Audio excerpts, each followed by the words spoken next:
Welcome to day 43 of my 50 days countdown. আর পুজোর দিনগুলো কি তাড়াতাড়ি এগিয়ে আসছে, তাই না? তো আজকে আমার স্যালুনের অ্যাপয়েন্টমেন্ট আছে হেয়ার কালারের জন্য, সেই জন্য আমি বেরিয়ে পড়েছি। বাসে করে যাচ্ছি আর আমাকে বাসটা ড্রপ করবে এক্স্যাক্টলি বুর্জ খলিফার সামনে।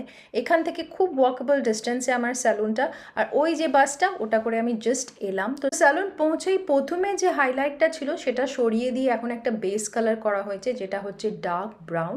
আর এখন দেখো চুলটা কমপ্লিটলি কালো লাগছে, এর ওপরে হচ্ছে হাইলাইট করা। তো এটা করে আমাকে কিছুক্ষণ বসে থাকতে হবে। হাইলাইটটা ওয়াশ করার পরে এখন করা হয়েছে ক্যারাটিন ট্রিটমেন্ট, যেটা লাগিয়ে এটাকে ড্রাই করতে হবে ড্রায়ার দিয়ে, কমপ্লিটলি চুলটাকে ড্রাই করতে হবে। তার ওপরে এখন ক্যারাটিনটাকে লক করা হচ্ছে উইথ হেয়ার আয়রন। তো সব করার পরে এটা হচ্ছে আমার র লুক হেয়ারের, যেটা একদমই ভালো লাগছে না দেখতে। তো এটাকে আবার ওয়াশ আর টোনিং করা হবে, যেটা হবে 2 দিন পরে। তো তোমাদেরকে ফাইনাল লুক 2 দিন পরে